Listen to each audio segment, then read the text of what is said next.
heading on the Titanic for the iceberg, and most of the people don't want to think about the iceberg or want to think about something else. And, Well, they feel they don't have any control, which in Yeah. that case was probably true. right. Well, that's typically how society works, is where people are more reactive instead of proactive. Oh, that's right. Yeah. And unfortunately, as we alluded on it before, creativity has gone down. True creativity has gone down in this society because we're organized for organizations. And organizations are inherently not the kind of places that you develop unexpected ideas. The only, in my opinion, the only real invention in this society that was significant and actually made us more economically well off for a few years was the solid state electronics, much of which was done at Bell, the old Bell Lab, before some liberal judge destroyed them. And Murray Hill, I think is the name of it, in New Jersey. And other people too, but they basically developed that. And then several bright young guys got into, with the new technology available, into this whole information age and computers and that, cheap electronics. The big boys didn't know what was happening until they had already done it. But unfortunately, something like ours, which involves sort of classical electromagnetism and mechanics, you can't get away with doing it yourself in a room and then springing it on people. And they could sell their products by and large for cheap enough that they didn't have to deal with establishment because they could sell it to anybody who would buy it. Mhm. But we can't do that for maglev. Well, So what do you want to just end it with? Some of the is there anything else that you guys I wanted just to like the touch on? current state of, What's on your Development. list? we could talk about, the current state of the maglev, like what exactly is going on now with it, the situation, how should I word that? Sorry. Well, I think Jim told you about the Japanese who used an earlier version of our system.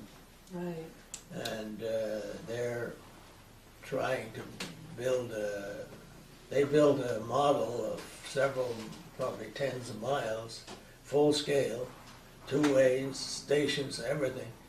And but they've been very slow because when you were very young, everybody thought the Japanese were going to take over the world because they were buying Rockefeller Center and everything. But they ran onto pretty bad times, and particularly since that terrible tsunami. So I don't know how that will affect the rate, but they are, a private company is now expanding, as we touched on, that, and arguing that it was better than rail. And this is, private companies don't take something new if it isn't, because for their self-interest, unless it's a good idea. And so they're doing it slowly because they just aren't a super rich country anymore. Koreans are getting very interested, and they've come a long place in technology. I mean, their cars, I'm told, are very good, and as well as cheap. So they know how to make things. And Yeah, in fact, we'll be giving 3 papers at the Korean Maglev Conference in October. And see what transpires at that conference. I've heard that the Russians are getting interested in maglev to build a line along the Trans-Siberian Railway. One of the ideas is that we pushed is to, rather than shipping things, container freight from the east, from the Asia to Europe, which takes 60 days. It's pretty expensive because it goes around the Cape of Good Hope. right. and then up, so it's 60 days to deliver. Just carried out by maglev on one day from China to Europe via the Trans-Siberian Railway. Right, and we could do the same in the United States, Yes, right? yes. Yeah. definitely. Wow. And even Alaska is very close to Russia. Yeah, we could go across the Bering Strait. I mean, Get a tunnel or- we and others have dreamed of that in the past, and I mean, we know how to do it, but it's a dream. Yeah, The well, climate you'll see we the get- global maglev in that book, is a Right. section of it. So that there is a lot of interest in this, and again, our big worry is that we're gonna be left having invented it, we're gonna be left behind. And, you know, Yeah, they'll wait till our patents expire if they're smart enough to build it. yeah, right. And if they don't have politicians interfering, they will be smart enough to build it. And why do you think it's so difficult to get it built in the United States? Well, I think the reasons we talked about, at least I did, I mean, he and I have slightly different views on politics, but I think that, as I said, after the Second World War, we developed an attitude, we were all powerful, and our real competitors, by and large, were on their knees, and we ended up helping them, which was a good thing to do, rather than make them enemies again, but our industry was by and large old and entrenched. And it was happy to help them, but they didn't, Well, are we recording now? or- Yes, yes, Okay. for sure. I can give two, I think, two real reasons why this is happening. The first is, I really saw the beginning of the end for American manufacturing back in 1959. I'd been in Brookhaven for 3 years since I got out of grad school. And so I was visiting my father in Cleveland. My father was, at that point, he was works manager for Jones and Laughlin Steel Company in Cleveland. There was the biggest plant. He'd come up from laborer in the tin mill to works manager at the Aliquippa plant, then a works manager at the Homestead plant in Pittsburgh. Then he was finally at the Cleveland plant, 30,000 workers at the plant. So I went to his office and I said, "Where's Dad?" And she said, the secretary said, "Well, he's conducting a tour down building so-and-so." So I went down there. And there's a group of 50 Japanese. Dad was leading them around. And they had blueprints under their arms. They're snapping pictures of all the equipment in the plant.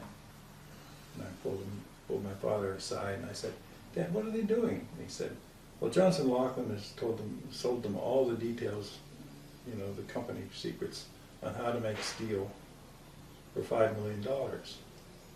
And I said, "Don't they know that Japan will be selling steel cheaper than we can make it in 4 or 5 years?"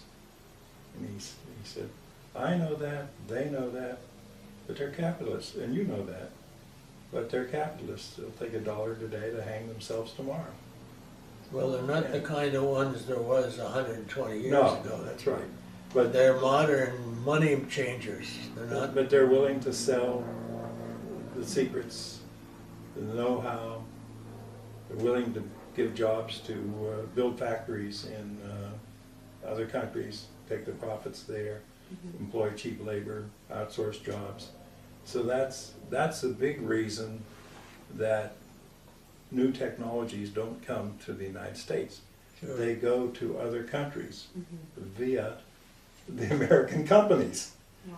So when they talk about innovation, politicians talk about innovation, I sort of shrug my head and say, what really happens is the innovation that gets created here and then transferred to other countries for profits. Yeah, And, you know, look at a lot of the American companies, majority of their workforce is overseas. So that's one big reason. The second big reason is we don't have people like Eisenhower or Kennedy or Roosevelt or any people like that anymore. Those people were willing to take risks in developing new technologies. I mean, Eisenhower with the interstate highway system, Kennedy with the moon program, Theodore Roosevelt with the Panama Canal. Lots of things like this. Lincoln with the Transcontinental Railroad. They initiated new things. Politicians today don't want to take risks, because if they do something and they fail, or if it takes too long to develop and they're out of office, it doesn't help them. So those are, I think, the real reasons that we're losing out in new technology and innovation. Our whole culture has gone down that rat trap, because I experienced what Jim is talking about in the 60s and that, and the 70s, say, there's starting to be a transition. The best magnetic equipment and to build big things was inherently American. And they'd have when you, for example, got magnets, which are very dependent on the chemistry of the forming that they make. They had labs that do this sort of stuff. Then somehow the smart young guys who wanted to make a quick buck said, hell, there's more money in selling fence rails, metal rails, than in making scientific things. So they stopped doing it. And in the last 30 years I was at the lab, we get better stuff from Japan. Right. And the bright young guys now, they don't even want to go into anything like selling fence reels. They want to go into Wall Street and sell. Well, they've learned. Sell derivatives. That's right. Our society does not any longer thrilled by. You didn't have to be technical in the old days to realize that real new things are what keep at the forefront. But now the smart guys have shortcuts to make money. And it's so entrenched, I don't even think that most people realize that they're doing that. Right. But I guess that's why society has become old. And we get a lot of lip service from our politicians, and Well, they probably mean it. well, yeah, But they just don't do it. trapped in this. I mean, you mentioned your dad made his way up from the bottom. Best engineers I've known, most of them Right. went to school after they were machinists. Right. And now we produce people who can talk a blue streak on words, but don't know how to make things. Right. Yeah. So I think, and that's it's really, I think the bottom line is that until Americans say it's more important to do something here than to make it and buy it abroad, I don't think there's going to be much progress in restoring our industrial base, unfortunately. You know, it's too entrenched. Yeah. Hate to sound so negative. No, but it's a fact. And you're all young enough, you'll live to see maglev, whether Jim and I are in the ground or not. But it will happen because it's inevitable for all the reasons that we've been talking about. And That's it. But the only question is, do we make it or do we buy it? And that's. and do we have the money to buy it? Yeah. Right. Right.